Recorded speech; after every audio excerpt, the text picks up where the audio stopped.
Saya mau tanya kepada saudara semua, kekristenan tanpa kehadiran Tuhan itu jadinya apa? Ayo cepat, kosong. Bukan cuma kosong. Dengar ya. Kekristenan tanpa kehadiran Tuhan, jadi apa hidup ini? Kosong, betul. Sia-sia. Ayo, ada lagi, saya tunggu satu jawaban. Hampa sama dengan kosong, bukan. Hambar, bukan. Mati. Oh, taruh tajam kalau itu, jangan. Betul, tapi bukan itu. Ini yang betul. Kekristenan tanpa kehadiran Tuhan itu cuma hidup beragama, dan hasilnya adalah kemunafikan. Saudara, beragama itu jadi orang yang munafik. Nah, ini loh yang berbahaya. Saya tanya yang berikut. Menurut saudara, kita ini di rumah atau di gereja bisa berlaku munafik? Ayo mikir. Kita ini di rumah atau di gereja bisa berlaku munafik? Gereja. Satu-satunya penyebab, ya, satu-satunya penyebab. Pada mau kemana ini anak-anak muda tadi? Oh gitu, selamat melayani ya, Tuhan berkati. Satu-satunya penyebab anak-anak tidak respek dan hormat pada orang tuanya, satu saja.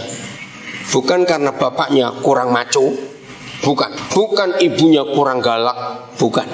Yang belum punya anak, ingat ini. Yang pernah jadi anak, ingat ini. Waktu orang tua kita masih ada, kita masih kecil.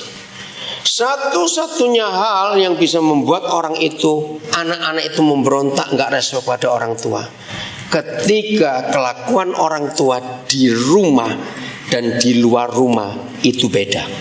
Betul atau tidak kalimat ini?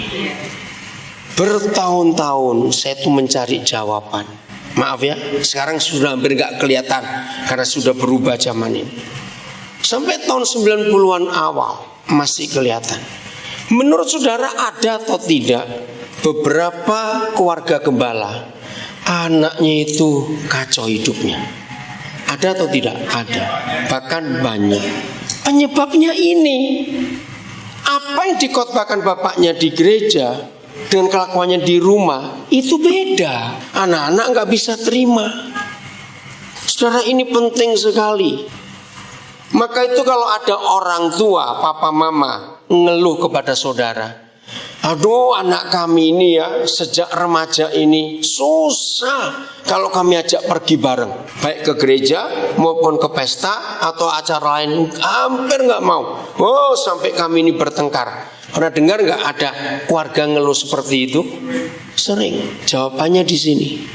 Waktu anak-anak masih nurut karena belum berani ngelawan. Tapi setelah mulai remaja berani. Begini capeknya hati anak-anak. Kalau papa mama di rumah, maaf, rajin bertengkar. Ada nggak papa mama rajin bertengkar? Loh ada, saya tanya ada tidak? Ada. Kalau di rumah papa mama rajin bertengkar, tapi begitu mau kondangan, sudah selesai dandan, mau ke pesta, mau ke gereja, pokoknya keluar rumah acara tertentu, begitu keluar pintu sinetron main. Ngerti maksudnya sinetron main? Dua orang ini sok mesra, anak-anak marah, saudara. Mereka gak akan suka. Jadi kalau ada teman-teman kita ngeluh tentang anak-anaknya yang usia remaja, kok gak bisa diajak, hari ini jawabannya ketemu. Jangan berlaku munafik, jujur. Mengapa ada kemunafikan? Itu tadi, karena gak ada kehadiran Tuhan. Maaf, yang pernah berasal dari agama lain. Yang disebut agama itu hanya ritualnya. Katakan dia atau tidak? Ritualnya. Dalam agama orang itu gak perlu jumpa Tuhan. Pokoknya ritual dilakukan. Maka itu orang itu jadi sombong. Oh, aku bisa puasa sekian hari, aku rajin sembahyang sekian jam, aku rajin ini. Hanya rajin untuk dilihat orang. Betul tidak? Ini hal yang penting dalam hidup kita. Kehadiran Tuhan itu mutlak. Nah sekarang sebutkan sebelum kita belajar. Hanya ada satu yang menyebabkan Tuhan itu bisa hadir di hidup kita. Hanya satu, firman Tuhan mengajarkan. Dan hanya satu hal juga yang membuat Tuhan itu gak bisa hadir di hidup kita. Siapa yang bisa jawab? Ayo kita belajar. Satu saja yang membuat Tuhan bisa hadir di hidup kita. Tapi satu hal juga yang membuat Tuhan tidak hadir di hidup kita. Kebenaran, bukan.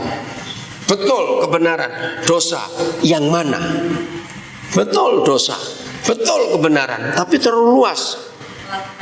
Melakukan firman, bukan. Kesombongan, bukan. Ini dia. Apa tadi?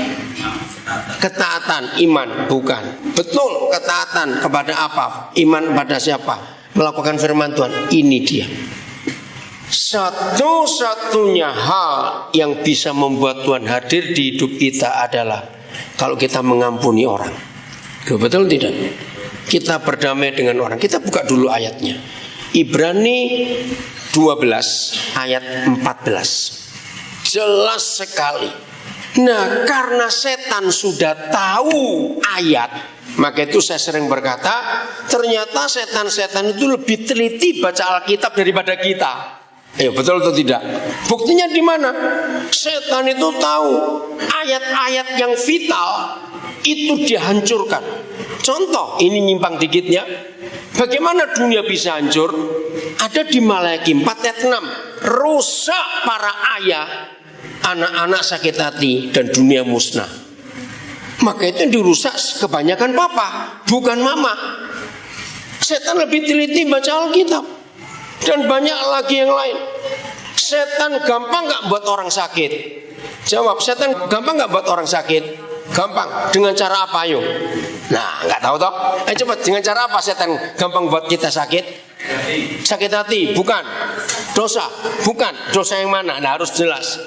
Setan itu gampang buat kita sakit karena dia sering buat cowangkem kita ini geragas.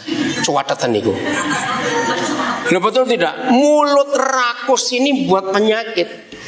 Karena kan papa kita sudah nulis, buku kitab Musa adalah literatur tertua di dunia tentang hidup sehat. Yang ini boleh dimakan, yang itu nggak boleh dimakan. Nah, cuma ini loh masalahnya. Yang Tuhan larang dimakan itu kok enak kabeh. Betul tidak? Yang dilarang itu kok enak semua. Jawabannya supaya kita bisa menguasai diri. Jadi ayat-ayat yang penting itu diambil oleh iblis, dihantamkan ke kita. Udah, Ibrani 12 ayat 14. Apa yang buat Tuhan gak hadir? Apa yang buat Tuhan hadir? Ya ini sama. 1, 2, 3. Ulang-ulang barengan serentak. Gak ada di PowerPoint, gak ada? Ada, mana? Oke, ulang. 1, 2, 3. Berusahalah hidup damai dengan semua orang. Saya mau baca dengan tepat. Berusahalah hidup damai dengan berapa orang? Semua orang. Dan kejarlah perdamaian yang betul, bukan kekudusan. Kalau kita baca kekudusan, yang artinya juga sama, berdamai. Tapi konsep gereja kekudusan adalah tidak berzina. Betul juga. Nah, tapi nggak nyambung. Damai kok nggak berzina. Maka itu kita nggak pernah gatok istilah orang Jawa. Tapi kita harus nyambung. Berusahalah hidup damai dengan semua orang dan kejarlah perdamaian. Sebab tanpa perdamaian, teruskan, maka kamu ayo 1, 2, 3. Tanpa perdamaian tidak ada seorang pun yang bisa melihat Tuhan. Nah ini loh. Kalau melihat Tuhan nggak bisa, ketemu bisa nggak? Ayo jawaban. Melihat Tuhan nggak bisa, ketemu bisa tidak? Enggak. Nah ini kalau ketemu nggak bisa, berarti Tuhan bisa hadir nggak di hidup orang itu? Nah, ayat ini dipakai oleh iblis untuk menghancurkan kehadiran Tuhan dalam hidup kita. Ketika kita tidak berdamai. Perhatikan kata pertama. Kata pertamanya apa? Saya baca, lihat. Kata pertama bukan kalimat. Berusahalah. Kalau ada kata berusaha itu tergantung siapa? Kita atau Tuhan? Tergantung kita. Maka itu untuk berdamai dan mengampuni orang, itu nggak bisa kita doakan loh. Gini, Tuhan tolong Tuhan supaya saya itu bisa ngampuni bajingan itu. Nah, nggak bisa doa begitu. Untuk berdamai dan mengampuni 100% tergantung kita. Nggak bisa minta tolong Tuhan, kita mau atau tidak. Matius 6 ayat 14-15. Matius 6 14-15. Ayo kita lihat ini. Matius 6 ayat 14-15. Baca sama-sama. 1, 2, 3. Karena jikalau kamu mengampuni kesalahan. Stop. Ini anak-anak muda kok udah punya suara yang kenceng, suara yang keras. Ayo ulang. 1, 2, 3. Karena jikalau kamu mengampuni kesalahan orang, Bapamu yang di surga akan mengampuni kamu juga. Terus? Tetapi jikalau kamu tidak mengampuni orang, Bapamu juga tidak akan mengampuni kesalahanmu. Satu kali ada seorang marah-marah kepada Tuhan, bukan kepada saya. Saya tanya, kenapa sih kamu sampai marahnya begitu rupa? Saya bilang, kalau Tuhan kayak saya tersinggung. Saya protes kamu biar mati gitu. Dia maki-maki. Saya nggak bisa terima loh. Ini dari situ saya dapat sesuatu yang baru. Dia marah gara-gara 2 ayat ini. Saya ini minta ampun kepada Tuhan. Saya ini berdosa. Nah ya terus gimana? Ya dia nggak mau ngampuni. Nggak mungkin. Saya tunjukkan 1 Yohanes 1:9. Kan dia berjanji. Saya tahu ayat itu. Nah terus kenapa? Dia baca ayat ini. Dia nggak mau ngampuni saya karena saya nggak mengampuni. Dia sebut seseorang. Nah terus kenapa kamu marah? Ya ini masalahnya. Kan hubungan saya cuma dengan Tuhan. Ngapain disenggot-sengotkan dengan orang lain itu? Oh, saya baru ngerti. Ternyata hubungan kita dengan Bapa di surga sangat ditentukan hubungan kita dengan sesama kita. Amin. Kok cuma Ibu Gembala yang amin, yang lain aman gitu? Serius loh saudara. Saya ulangi lagi ya. Hubungan kita dengan Tuhan Yesus, dengan Bapa di surga, itu sangat ditentukan dengan hubungan kita dengan sesama kita. Amin. Kalau hubungan kita dengan sesama itu nggak beres, kita nggak bisa ngelihat Tuhan loh. Yes. Jikalau kamu mengampuni dosa orang, kesalahan orang, maka Bapamu yang di surga akan mengampuni kesalahan. Tapi kalau tidak mau, maka itu ketika hampir semua pendeta, semua jemaat bisa menjaga diri, jangan berzina, jangan mencuri, jangan mabuk, jangan berjudi, jangan macam-macam. Tapi hampir tidak ada seorang pun di antara kita lolos dari dosa sakit hati. Betul tidak perkataan saya?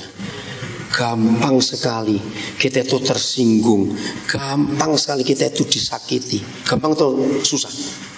Gampang sekali. Kita suami istri jangan lupa. Karena tiap hari kan kumpul lah. Kok nggak kumpul karo bojomu kumpul karo sapa? Tiap hari kita ini kumpul suami istri. Bisa ada masalah yang buat kita jengkel, jawab ya atau tidak.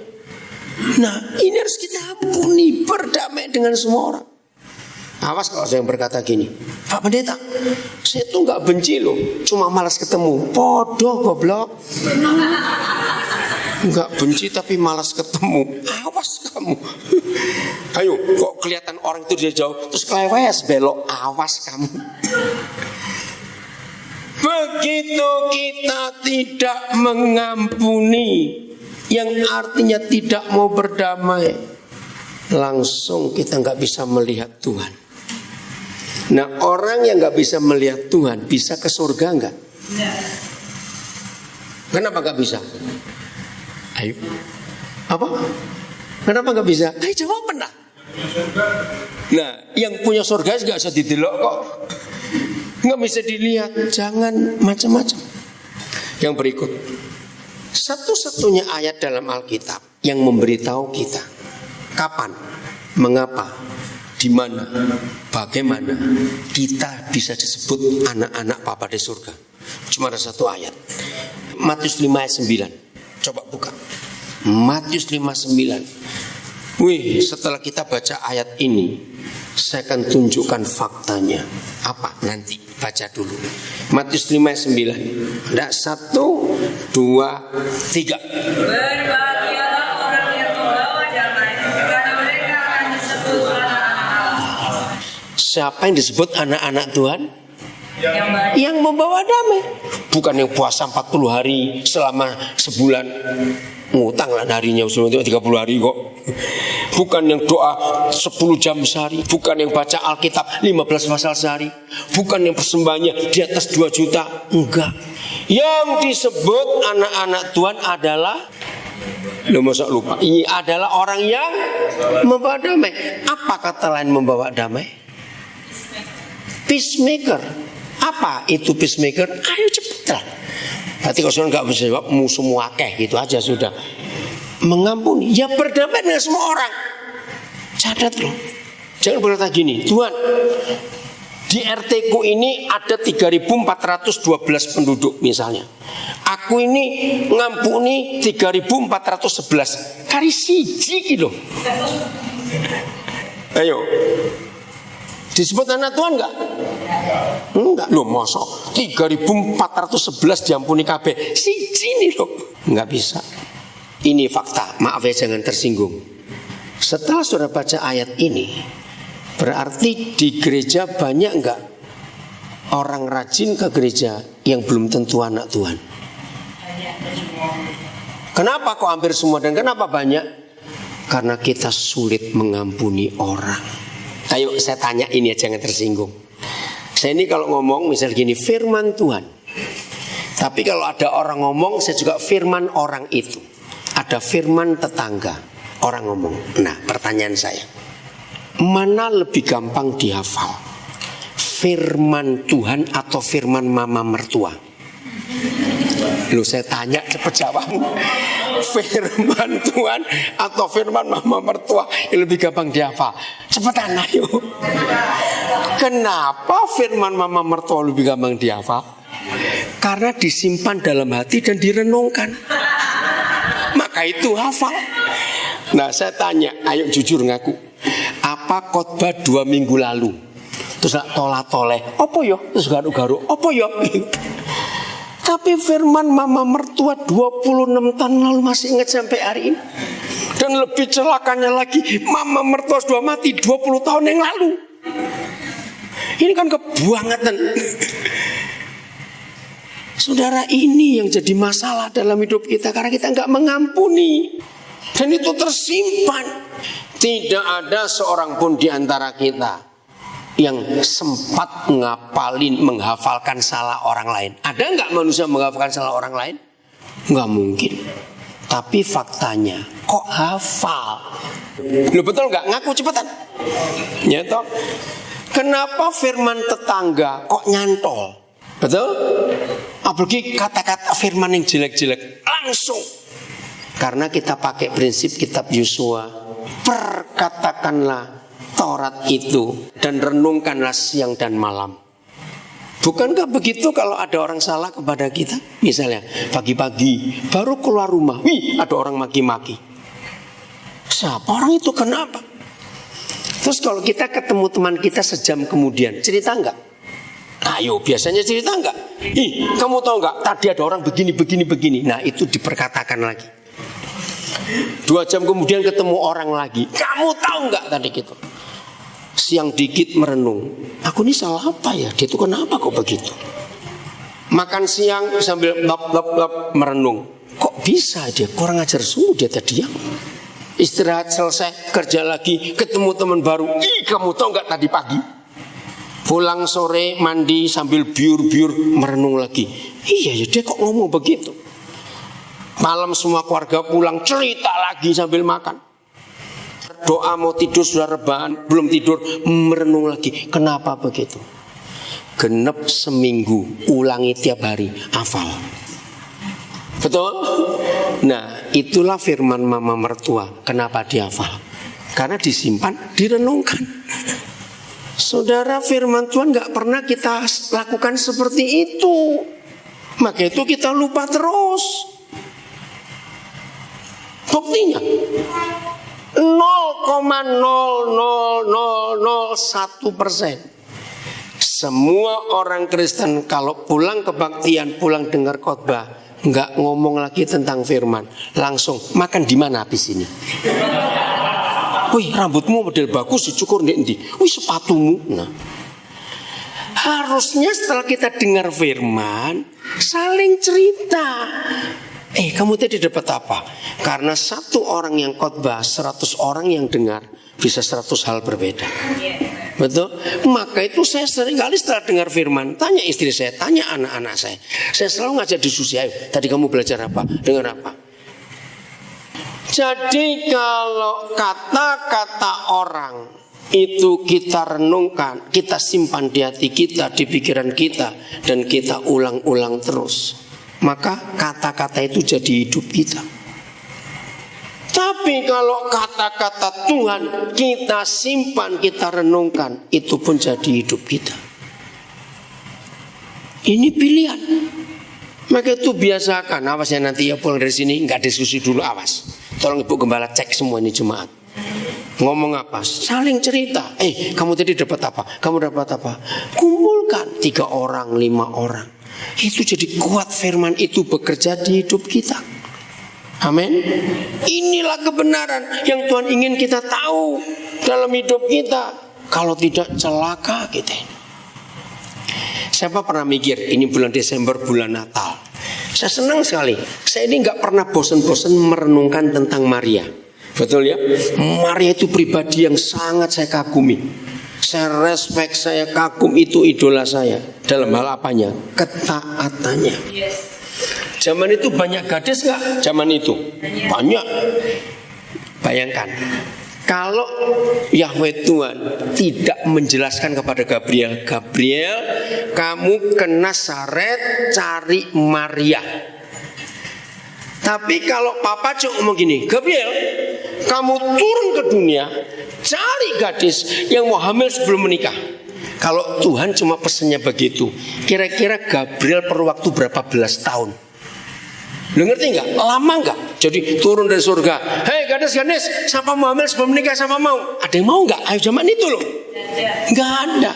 Maka itu kalau Papa nggak menunjuk langsung Maria, perlu berapa lama Gabriel itu turun ke dunia sampai sore keliling, nggak ada yang mau pulang lagi, besok turun lagi. Lama atau sebentar? Lama. Nah, pertanyaan saya suatu hari, Papa, pasti Papa punya kriteria. Tahu kata kriteria apa sih? Punya apa kata? Syarat. Persyaratan. Oke, Papa bukan persyaratan. Profil bukan. Ya, ngerti lah kriteria, ngerti dhewe wis angel. Papa pasti punya kriteria, punya apa? Ciri-ciri. Oke, betul. Untuk memilih Maria. Kalau nggak ada ini, nggak akan tahu. Nah, saya cari di Alkitab, apa sih yang menyebabkan Papa surga langsung tahu milih Maria? Ternyata Papa itu juga baca hati kita. Kita buka ayatnya, Lukas 2:19. Ini yang menyebabkan kenapa Papa milih Maria. Sehingga Gabriel cuma sekali turun selesai, nggak bolak-balik. Udah? Baca. Lukas 2:19. 1, 2, 3. Tetapi Maria menyimpan segala perkara itu di dalam hatinya dan merenungkan. Nah, apa segala perkara itu? Firman. Banyak peristiwa-peristiwa yang buat dia itu rasa aneh. Dari sejak kandungan, kelahiran, macam-macam. Dia simpan semua. Dia simpan. Luar biasa. Karena dia suka menyimpan firman dan merenungkan firman, maka dia melahirkan siapa? Loh, Yesus itu siapa gitulah? Firman. Loh, betul tidak? Ulangi. Karena Maria suka menyimpan firman dan merenungkan firman, maka firman itu lahir di hidupnya. Kalau kita menyimpan kebencian, menyimpan sakit hati, dan merenungkan kata-kata orang itu, melahirkan apa? Kebencian juga. Jadi teori ini gampang sekali kita ikuti. Apa yang kita simpan, apa yang kita renungkan tiap hari. Coba ini intermezzo, jangan ada yang tersinggung. Mana lebih gampang dia diingat-ingat? Kita utang orang atau orang utang kita? Yang logikanya, cepetan jawab. Nah, itu kan kurang ajar. Kalau kita utang sering lupa. Loh, betul tidak? Itulah manusia. Kenapa kalau orang utang enggak lupa-lupa kita ini? Karena di mana ada duitmu, di situ ada hatimu. Ingat terus karena uangku di dia. Tapi kalau uang orang di kita sering lupa. Awas itu. Saudara, apa yang kita simpan dan apa yang kita renungkan? Lukas 1:37. Sebelum Maria menjawab, maka kalimat firman terakhir Tuhan kepada Maria begini. Lukas 1:37. Nah, baca sama-sama. 1, 2, 3. Sebab bagi Allah tidak ada yang mustahil. Ayo, sering gak dengar khotbah ayat itu? Sering, maaf, tapi sering kali salah. Sebab bagi Tuhan tidak ada yang mustahil. Untuk Lukas 1 itu bukan untuk, maaf, mengimani. Gak punya duit, beriman punya mobil. Beriman, gak ada yang mustahil bagi Tuhan. Awas kamu. Jodoh, gak ada yang mustahil bagi Tuhan. Jodoh, awas kamu. Salah. Untuk sakit supaya sembuh, enggak ada yang mustahil bagi Tuhan. Salah kalau kita pakai Lukas 1 ayat 7. Lukas 1 ayat 37 hanya untuk kemustahilan buat kita. Yesus Kristus Tuhan 100% nyata lewat hidup kita. Itu mustahil tidak? Jawab mustahil enggak buat diri kita? Kenapa mustahil? Kan kita ini bajingan semua. Kok enggak ada ngaku? Loh, kita ini bajingan enggak? Ayo ngaku. Loh, pura-pura. Oh, berarti enggak tahu. Saya tunjukkan gini ya, dengarin. Tuhan kita dengan Tuhan di agama apa saja. Ya, bedanya cuma satu. Semua Tuhan di agama apa saja itu selalu bawa timbangan kalau kemana-mana. Apa yang ditimbang? Dosa. Buat semua agama seperti hukum negara. Dosa itu ditimbang, diukur, dinilai jenisnya, beratnya, kasusnya. Maka itu KUHP, tahu KUHP ya? Kitab Undang-Undang Hukum Perkara Pidana atau Perdata. Ada ratusan. Membunuh enggak cuma satu pasal. Membunuh sengaja, berencana, tidak sengaja, membunuh rame-rame, membunuh satu orang, membunuh mutilasi, hukumnya beda semua. Begitu pula berzina. Berzina sudah tidur bersama atau belum, atau baru pelecehan atau apa, macam-macam hukumnya. Mencuri juga begitu. Mencuri dan kekerasan pemberatannya apa? Enggak apa. Itu agama-agama hukumannya beda. Berarti Tuhan buat agama-agama lain nerakanya itu macam-macam. Jadi ada api yang dangkal, itu yang dosanya dikit. Api cuma semata kaki, jadi orang bisa lompat-lompat kalau dihukum di situ. Kalau dosanya berat, apinya sampai di pinggang, gitu misalnya, dan sebagainya. Tapi kalau papa kita tidak. Buat dia dosa itu dosa. Enggak ada ukurannya, enggak ada jenisnya, dan neraka sama dalamnya. Maka itu dianjurkan. Kalau berdosa jangan tanggung-tanggung, rugi. Lo serius? Karena hukumannya sama. Lo percaya tidak? Lo saya tanya kok. Lo percaya tidak kalau Tuhan kita begitu? Maka itu kalau kita enggak berzina, tapi suka nonton situs porno, podo goblok, langsung aja berzina, masuk neraka juga. Ada orang mencuri 5 rupiah, lah kok nanggung dengan korupsi 50 miliar. Sama atau beda hukumannya buat Tuhan kita? Sama. Loh, makanya kenapa kok nanggung-nanggung? Sing gede pisan nek nyolong. Lu ngerti gak maksud ini? Loh, saya tanya kok diam saja. Jadi kalau dulu waktu kita masih SD pernah pinjem pensil teman kita, lali sampai saiki. Ayo, lupa sampai sekarang pensiunnya nggak dikembalikan. Berarti kita ayo nolong. Siapa pernah masih kecil gini, tetangganya papa kita punya pohon mangga di halaman. Kok guyu kabeh kenapa? Sebelum ngomong tuh kok tertawa. Ini lucu-lucu ini Mas. Oke. Nah, salah satu dahannya itu beloknya ke halaman rumah papa kita. Waktu musim buah, kita ambil yang dahannya nakal ini loh ke sebelah. Itu mencuri atau tidak? Nah, jawab cepat, mencuri atau tidak? Nah, berarti kalau nggak minta ampun kepada tetangganya, masuk neraka. Lu ngerti nggak maksudnya? Maka itu kalau saya katakan tadi kita ini bajingan, betul atau tidak? Betul. Kalau kita nggak bertobat, aduh, hukumannya ini berat. Maka itu Matius 5, Matius 6, Matius 7, Tuhan Yesus berkata, jangan menghakimi orang lain. Jangan angkat telunjukmu untuk menunjuk orang lain. Kenapa? Balok di matamu kamu nggak lihat, tapi potongan kayu kecil selumbar di mata saudaramu kamu lihat. Itulah kita. Suka usil ngurusi dosa orang lain, urusi diri sendiri. Lu ngerti atau tidak? Ini kok kayak mukanya marah semua. Tak mulai aku wis ngono. Habis saudara enggak semangat gitu. Betul? Jadi dosa itu bagaimana buat Tuhan? Sak podo ae. Enggak ada ukurannya. Jadi kalau mau berdosa gede pisan gitu loh. Sekalian sudah. Oh, sama-sama ke neraka aja kok repot. Saudara, ini cara hukuman Bapa kita. Maka itu karena anugerah kita bisa seperti ini. Karena anugerah. Jangan sombong. Ayo kita melihat kebenaran ini. Maka itu saya kembali tadi itu. Kapan kita harus mengampuni? Matius 18. Coba buka mulai ayat 21 sampai 35. Kapan kita harus mengampuni? Matius 18 21 sampai 35. Agak panjang pembacaannya ini, tapi kita harus tahu. Masih ingat kisah apa di situ? Ada seorang apa? Baca. Ayo lihat ayat 21, Petrus tanya dulu ya. Oke, berapa kali kita ngampuni?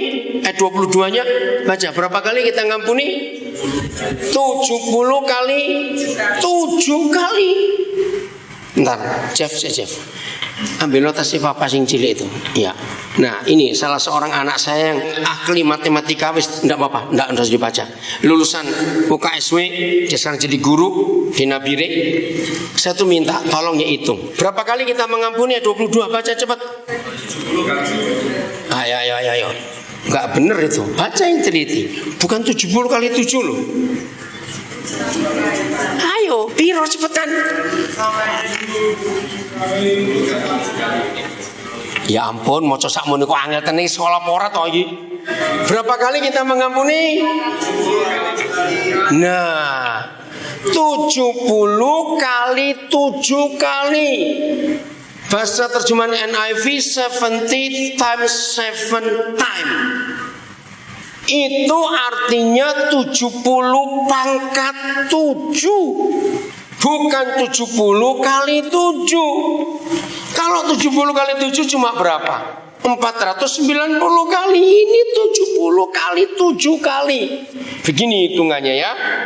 8 triliun kali lebih. Pernah bayangkan 8 triliun itu berapa? Kalau uang 8 triliun rupiah dibelikan kacang semua, Provinsi Jawa Tengah tenggelam 1 kilometer dalamnya, diuruk kacang itu. Kira-kira 8 triliun kali. Nah, terus saya minta anak saya begini, tolong hitungkan. Kalau orang itu hidup sampai dia itu hidup sampai 70 tahun dia mati, tolong hitungkan dalam 1 tahun dia itu ngampuni orang berapa kali. Dihitung dari umur 1 hari procot lahir sampai mati umur 70. Nah, jadi kalau matinya umur 40, itu lebih banyak lagi ngampunnya, saya nggak tahu. Ya, saya pakai 70 itu angkanya Musa. Kalau kita kuat 70, kalau hidup kita 70 tahun, kalau kita kuat 80 tahun ya. Nah, saya pakai angka 70 itu. Begini hitungannya. Tolong yang di PowerPoint nggak ada. tulis saja angkanya ini. Ya, nggak paten itu. Ayo cepetan, mana? Bisa angkanya supaya saudara nanti foto, supaya saudara tahu. Begini hitungannya. Kalau kita hidup sampai 70 tahun, bisa nggak? Oke, jadi 70 pangkat 7 itu angkanya 8. Catatan. Loh, catatan supaya ngerti kan dulu. Catat 8 titik 235. Udah 8 titik 235 titik 430 lalu 6 kali 0 0 0 0 0 0. Mana belum ya? Ulang ya.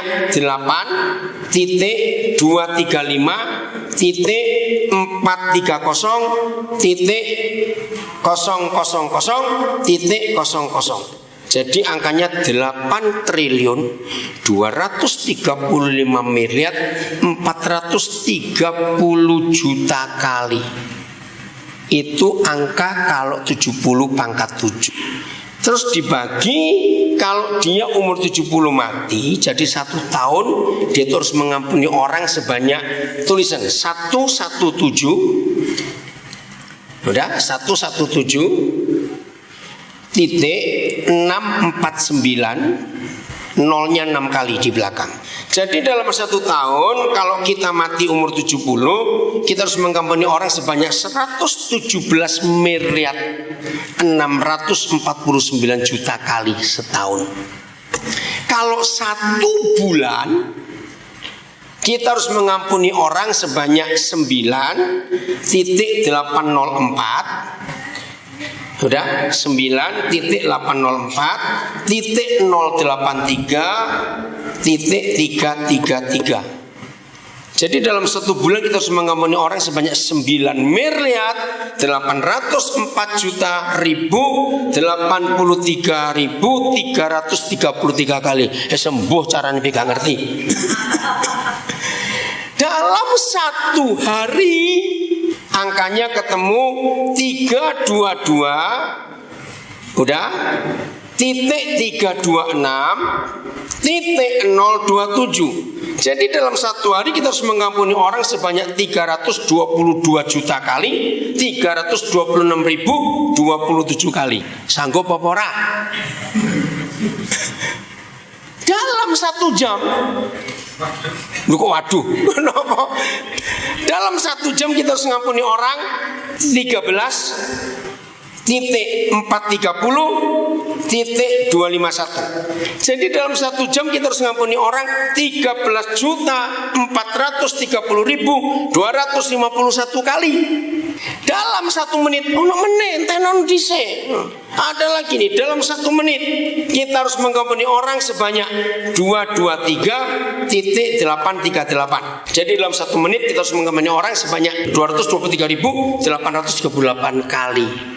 Ini terakhir 1 detik, catatan 1 detik kita harus mengampuni orang 3.731 kali. 1 detik itu berapa? Saya kedipan ini 3.731 kali. Saudara, tidak ada pribadi siapapun yang pernah bicara hukum kasih seperti ini kecuali Tuhan Yesus.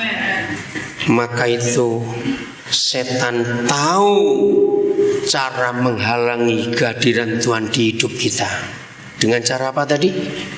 Kita tidak mau berdamai dengan semua orang. Sebanyak ini. Waktu dia keluarkan hitungannya, saya ini gelegen, tahu kata gelegen, sebanyak ini. Nah, kalau sampai ada orang mau ngampuni hitungan ini, saya nggak percaya. Nah, jadi saya balik supaya saudara nggak ribet dalam hidup ngampuni orang sebanyak ini. Jawabannya, wis ojo duwe musuh. Amin. Jangan dihitungi. Lebih baik kita nggak punya musuh. Selesai. Kalau nggak capek lo ngampuni sebanyak ini. Hebat nggak Tuhan Yesus itu? Angkanya ini dahsyat. Nah, peristiwanya apa? Petrus bertanya begitu. Ada seorang apa? Baca selanjutnya Matius 18. Seorang hamba yang punya utang. Nah, saya pakai angka sekarang. 10 miliar rupiah. Gaji sebulan cuma 600.000. Lah nek utang 10 miliar, gaji 600.000, bayar sampai bungkuk gepeng-peng, lunas enggak? Lah saya tanya, lunas enggak? Enggak. Terus dia minta pengampunan. Yang punya duit marah raja itu, jual rumahmu, jual hartamu, jual istrimu, jual anakmu, tetap enggak cukup. Diampuni enggak? Diampuni enggak? Cepat baca. Diampuni. Baru keluar dari rumah orang itu, dia ketemu temannya, baru keluar, ditulis begitu. Lihat ayatnya. Dia ketemu temannya yang hutang 100.000. Ayo, mana lebih besar, 10 miliar atau 100.000? Ya 10 miliar. Ditulis apa kata Tuhan Yesus? Dia marah pada temannya ini. Dia cekik leher bajunya, dia pukul, masukkan penjara. Ternyata teman-teman lain lihat, mereka nggak terima, mereka nggak laporkan. Akhirnya mereka lapor. Begitu raja itu mendengar, dia kecewa. Baca mulai ayat 32. Ayo coba 31. Ayo 1, 2, 3. Enggak yang bareng lah, yang kuat suaranya. 1, 2, 3. Melihat itu, kawan-kawannya yang lain sangat sedih, lalu menyampaikan segala yang terjadi kepada Tuhan mereka. Stop dulu. Kira-kira kalau kita jadi kawannya sedih juga enggak? Lu sedih juga enggak? Kan kebangetan dong. Hutangmu yang 10 miliar bebas, masa 100.000 kamu masukkan penjara? Ayat 32. 1, 2, 3. Raja itu menyuruh memanggil orang itu dan berkata kepadanya, "Hai hamba yang jahat, seluruh hutangmu telah kuhapuskan, karena kau memohonkannya kepadaku." Ayat 33. Bukankah engkau pun harus mengasihi kawanmu seperti aku telah mengasihi engkau? Nah, ini yang Tuhan kita minta. Sesalah-salahnya teman kita, sekurang-kurang ajarnya saudara itu, sejahat-jahatnya tetangga kita, maaf, sejahat-jahatnya mama mertuamu.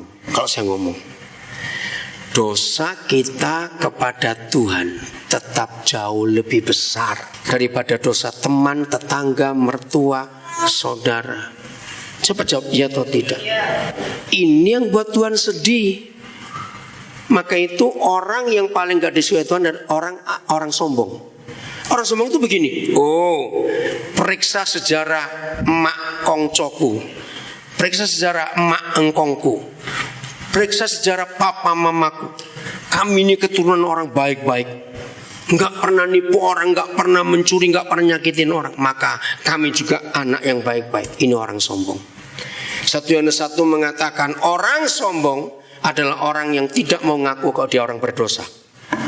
Banyak gak orang seperti itu di sekitar kita? Merasa hebat, aku gak pernah salah, aku baik kok. Aku gak pernah nagih utang ke orang, gak pernah ngutangi kok, nagihnya kapan. Enak aja ngomong. Ngerti gak? Nah ini orang sombong. Nah orang seperti itu tidak perlu pengampunan Tuhan, karena dia merasa baik. Tapi ini orang jahat sekali. Maka itu dosa kita besar atau kecil kepada Tuhan? Dosa kita besar atau kecil? Salah, sangat besar kok. Besar kok enak ay.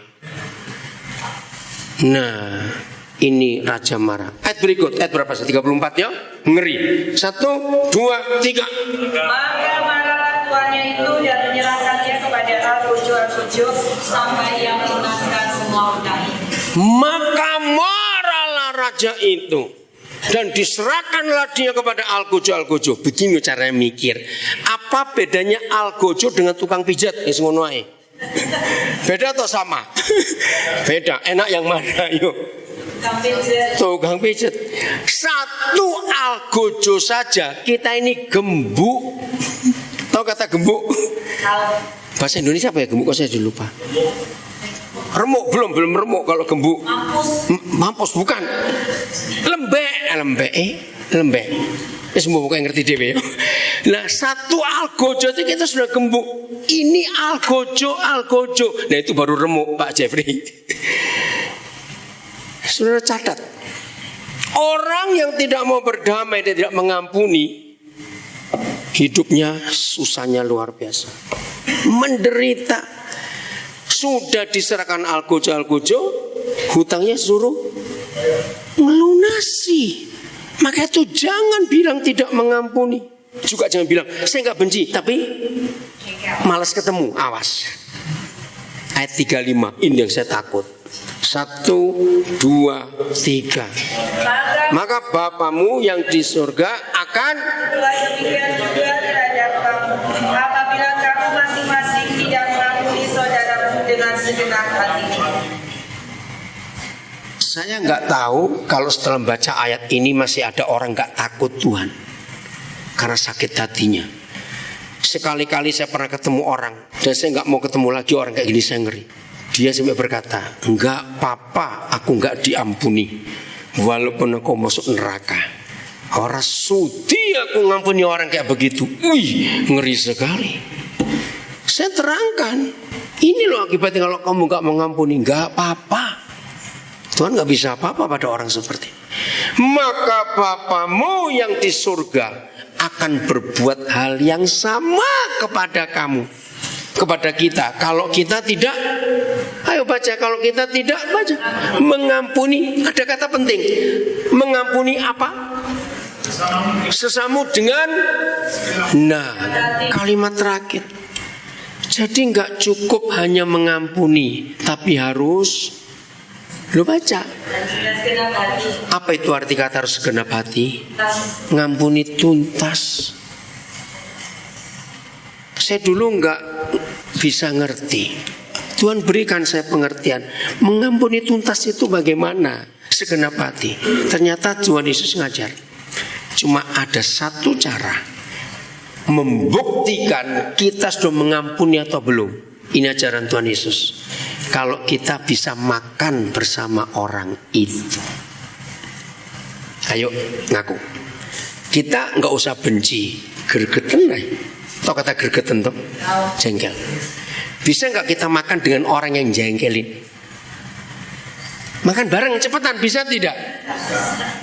Untuk mumuni, kerotak. Orang itu kita mau makan nanti. Ternyata untuk membuktikan kita bisa mengampuni seseorang, kita harus bisa makan bersama orang itu. Tapi yang bayar kita, jangan suruh dia bayar, awas. Inilah hukum kasih yang luar biasa. Ngeri loh saudara. Berarti akan banyak nggak pendeta dan orang Kristen masuk neraka? Nggak berzina, nggak mencuri, nggak merampok, tapi tidak mengampuni. Jangan main-main. Maka itu saya nggak hafal KUHP. Ada 3 anak saya jadi pengacara, itu hafal.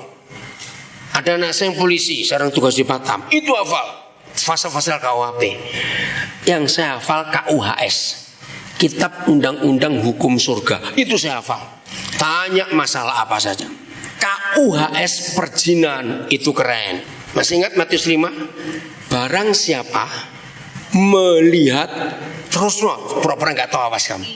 Ayo, barang siapa melihat orang lain dan mengingininya, maka orang itu sudah apa?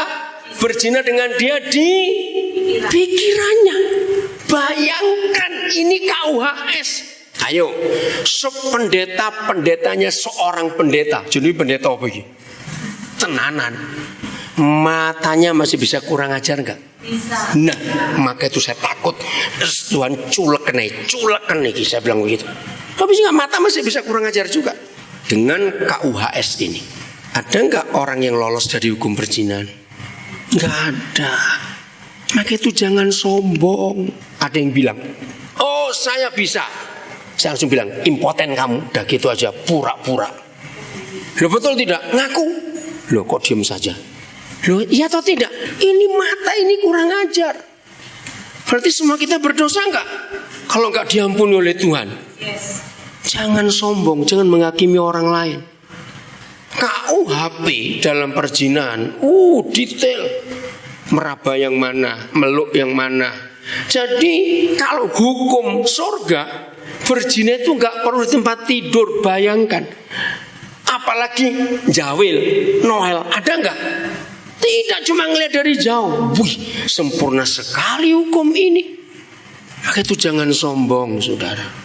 Jangan suka nunjuk orang, dia berzina. Tunggu dulu. Betul saya ngomong ini? Ada di antara kita mata kita nggak pernah kurang ajar. Ayo, ini manusia. Maka itu anugerah Tuhan itu luar biasa, saudara. Rendahkan hati kita. Jangan suka menunjuk dosanya orang. Pasal pembunuhan, saya nggak hafal KUHP, tapi KUHS saya hafal. Saya tunjukin. Baca 1 Yohanes 3 ayat 15. Apa itu membunuh? Wih, ternyata Papa kita sempurna luar biasa. Udah, apa itu membunuh? Ayo baca 1 Yohanes 3:15. Dahsyat sekali hukum ini. Udah ya? Wes? Nah, 1 Yohanes 3:15. 1, 2, 3. Setiap orang yang membenci saudaranya adalah seorang pembunuh manusia. Dan kamu tahu bahwa tidak ada seorang pembunuh yang tetap memiliki hidup yang kekal di dalam dirinya. Saya tanya lagi, ada nggak manusia, entah dia pendeta, penginjil, hamba Tuhan, jemaat, orang baik, yang selama hidupnya nggak pernah benci orang? Ada tidak? Tidak ada. Ini manusia. Apalagi tadi nggak benci tapi malas ketemu sama. Nah, jadi buat KUHS, membunuh itu tidak harus menghilangkan nyawa orang. Keren nggak hukum ini? Keren. Kalau kita membenci, nggak mau mengampuni, kita ini pembunuh. Nah, pertanyaannya, ada nggak pembunuh di antara kita? Kalau hukumnya ini diberlakukan, nah semua, termasuk saya kalau saya nggak bertobat. Karena gampang sekali setan membuat kita sakit hati dan kecewa dengan orang lain. Gampang atau susah? Gampang sekali. Maka itu kalau saya bicara pada orang-orang beragama, mereka kagum. Kasus-kasus dalam pengadilan seringkali cuma sepihak. Betul? Maka itu pengadilan yang adil adalah pengadilan Tuhan Yesus. Amen. Sebab dia tahu hati kita. Yes. Ini yang kita harus tahu dalam hidup ini. Mau mengampuni atau tidak? Harus. Kalau tidak kita nggak bisa ketemu Tuhan loh. Jangan main-main. Nyatakan kasih itu kepada dunia. Ayat terakhir. Kapan kita harus mengampuni? 2 Korintus 5 ayat 18. Kapan kita harus mengampuni? Ya. Harus tahu ini. Baca sama-sama. Sudah? 2 Korintus 5:18. Kapan kita harus mengampuni? Sudah? 1, 2, 3. Dan semuanya ini dari yang dengan perantara Kristus telah mendamaikan kita dengan dirinya, dan yang telah mempercayakan pelayanan pendamaian itu kepada kami. Ya. Ayo kita bongkar. Yang telah mendamaikan dirinya, yaitu kita didamaikan dengan Tuhan dengan perantaraan Kristus. Pertanyaan saya, kapan peristiwa perdamaian ini kalau begitu? Waktu Yesus disalib. Ini yang saya kaget. Pertanyaan saya, waktu Tuhan Yesus disalib, saudara dan saya di mana? Nangis saya. Berarti Tuhan itu kalau mengampuni manusia, sejak manusianya belum lahir sudah diampuni. Luar biasa bukan? Berarti sejak kita belum buat dosa sudah dipersiapkan pengampunan dulu. Maka itu dunia akan bertobat ketika ada orang menjahati kita dan kita mengampuni langsung. Orang itu tanya, loh kok bisa bapak atau ibu saudara ngampuni saya? Sejak kapan? Sejak aku belum kenal kamu. Orang itu bertobat gak saudara kalau kita ngampuni orang seperti itu? Lu cepat jawab. Lakukan pengampunan sebelum kita kenal orang itu. Ini ayatnya. Dengan perantaraan Kristus, Bapa di surga mendamaikan manusia dengan dirinya. Maka itu kalimat terakhir bagus. Dia mempercayakan kita apa? Ayo baca kalimat terakhir dari 18 itu loh. Iya, dia mempercayakan kita pelayanan pendamaian. Artinya kita suruh apa? Mendamaikan siapa saja. Amin. Oh saudara, ini firman luar biasa. Enggak ada, dunia enggak ada yang pernah ngomong seperti ini kecuali Tuhan Yesus. Jadi kapan kita mengampuni orang?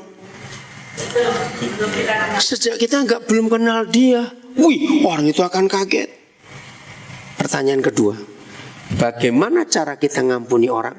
Ayat 19. 1, 2, 3. Oh, ulang-ulang, berarti belum pada ketemu. Tunggu serentak ya. Kapan kita mengampuni? Jawabannya sejak aku belum kenal kamu. Bagaimana kita mengampuni? Ayat 19. 1, 2, 3. Sebab Allah mendamaikan dunia dengan dirinya oleh Kristus dengan tidak memperhitungkan pelanggaran mereka. Ia telah mempercayakan berita pendamaian itu kepada kami. Saya nangis lagi waktu pertama kali Roh Kudus ngajari saya ayat ini. Bagaimana cara mengampuni? Dengan tidak, ayo baca lagi, dengan tidak memperhitungkan pelanggaran. Bayangkan kalau Tuhan ngampuni kita dengan ngitung dosa-dosa kita yang dulu, jadi apa kita ini? Jadi apa? Payek. Jadi apa? Payek, peyem, ngeri. Maka itu awas. Saudara gak boleh berkata gini, saya tuh ngampuni kok, ngampuni. Tapi kesini dulu. Ini loh SMS-mu tahun 2004. Ada gak orang ngampuni cara seperti itu? Ini suratmu, ini, tahun ini. Mengampuni orang itu tanpa memperhitungkan semua kesalahannya terhadap kita. Ampuni itu ampuni. Sekali lagi, hanya Tuhan Yesus yang menjadi kebenaran ini. Nah, kalau semua itu kita bisa lakukan, maka dunia akan melihat Yesus lewat kita semua. Amin. Dunia akan melihat Yesus. Bil, maafkan, Hanjoyo yang salah. Ini loh, dibilang jam 9, kamu urusan datang, maaf. Tadi Bapak memberitahu, ini jam 8 ibadah ternyata. Terus gak apa-apa, tunggu kuno. Ini guru-guru kami dari Nabire. Pada berlibur, kenapa? Dimaafkan. Kita keroyok Hanjoyo habis ini. Ya, enggak apa-apa, duduk sembarang lah. Yang gemengkunya kosong. Ayo yang kacamata. Saudara, yang kacamata. Hei, kamu geser ke sana. Loh, masuk dalam lagi terus. Ada enggak? Depan sana, belakang sana. No. Ya Hanjoyo ngasih tahu salah jam 9 jadi ngono. Ya kita telat. Oke. Saudara, ini yang kita harus tahu dalam hidup kita. Menjadi pelayan pendamaian. Amin. Menjadi pembawa berita pendamaian. Mengampuni orang tanpa memperhitungkan semua kesalahan. Memulihkan dunia ini dengan menyembuhkan semua orang. Maka itu ayat terakhir, Yohanes 20 ayat 23. Ini dahsyat sekali. Yohanes 20 ayat 23. Jadi nanti kalian yang telat, Hanjoyo khotbah sendiri untuk mereka. Tanggung jawab kamu karena salah ngasih jam. Enggak, Yohanes 20 ayat 23. Ayo kita baca sama-sama. 1, 2, 3. Jikalau kamu mengampuni dosa orang, dosanya diampuni. Dan jikalau kamu menyatakan dosa orang tetap ada, dosanya tetap ada. Luar biasa. Otoritas tertinggi bagi gereja yang diberikan oleh Tuhan Yesus. Bukan otoritas mengusir setan, bukan otoritas menyembuhkan orang, tapi otoritas tertinggi, kita punya kuasa mengampuni dosa orang. Nah, sayang,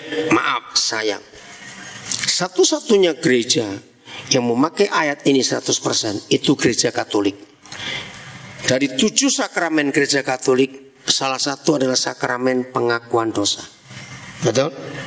Karena para imam itu disumpah. Salah satu sumpah imam adalah tidak boleh membocorkan pengakuan dosa umat. Itu luar biasa. Di dalam psikologi, ada mahasiswa psikologi, ada psikolog di sini. Ayat ini luar biasa. Orang itu susah tidur, orang itu sering sakit, orang itu lambungnya bermasalah. Kebanyakan karena guilty feeling, rasa bersalah yang gak habis-habis. Maka itu dunia membutuhkan pengampunan. Ternyata yang bisa mengampuni dosa orang bukan cuma Tuhan Yesus, tapi siapa? Kita. Lu kok gak berani jawab? Siapa yang bisa mengampuni dosa orang? Kita. Nah, saya mulai meneliti, kok gak enak sih bacanya. Ternyata beda. Apa bedanya mengampuni orang berdosa dan mengampuni dosa orang? Ternyata beda. Siapa bisa menjawab bedanya apa? Mengampuni dosa orang dan mengampuni orang berdosa, apa bedanya? Ayo cepetan. Wis kesuwen tak jawab dhewe wis. Apa suwe ini? Mengampuni orang berdosa kalau orang itu bersangkut paut dengan kita. Tapi kalau ngampuni dosa orang itu bukan sangkut paut dengan kita. Siapa saja. Kalau ada orang menceritakan dosanya, kita menyatakan pengampunan untuk orang itu, maka dosanya diampuni, saudara. Wih, dahsyat sekali. Nah, salah satu cara saya memakai ayat ini adalah saya suka pelayanan penjara sampai hari ini. Dan yang saya lakukan adalah saya titip nomor telepon saya ke semua sipir penjara yang saya pernah layani. Begini pesan saya, Pak, Bu, kalau ada anggota binaan, tidak boleh katakan narapidana, nggak sopan.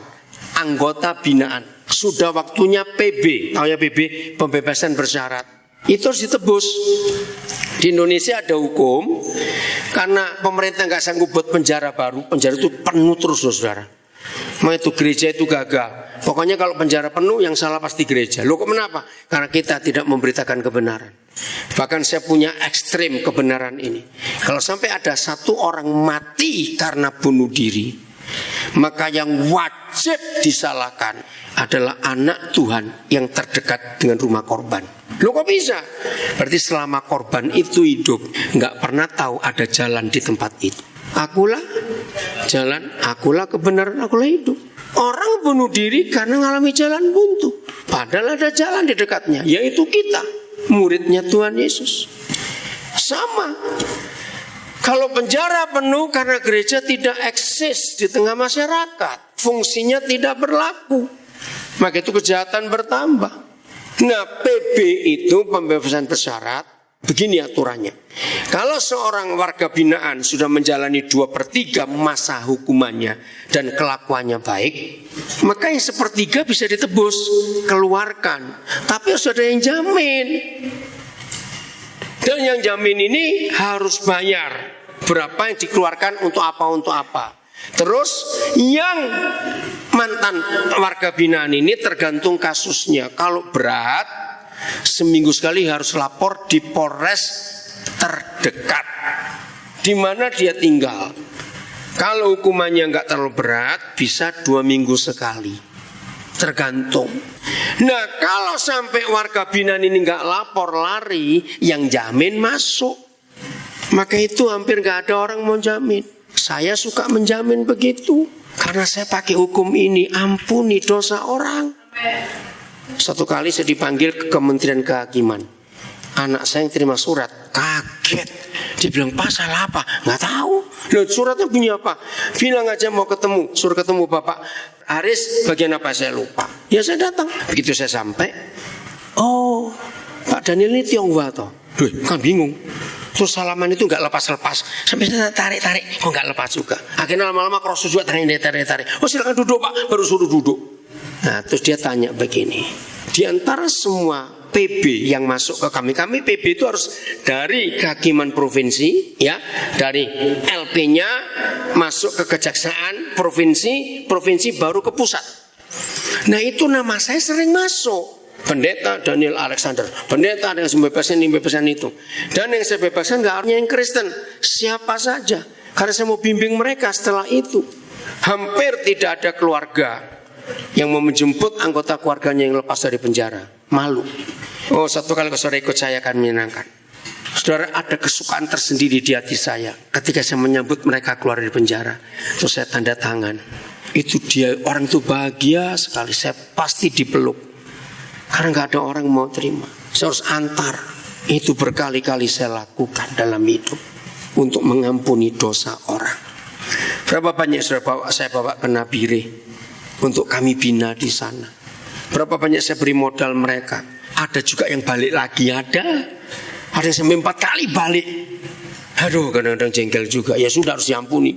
Ayo, kalau mau dihitung jujur, kita ini seharusnya bolak-balik berapa kali masuk penjara. Ayo ngaku. Ngerti nggak? Kalau karena KUHS tadi, Lo jawab iya atau tidak, cepetan. Iya atau seberapa kali kita. Nah, itu cara kita mengampuni dosa orang. Mau berubah mulai hari ini? Sungguh? Loh, nah berarti masih punya banyak musuh gitu aja. Dunia memerlukan pengampunan dari kita semua. Dunia akan sembuh, akan pulih. Tuhan memberkati kita semuanya. Sampai kita ketemu lagi dan jadilah pelaku.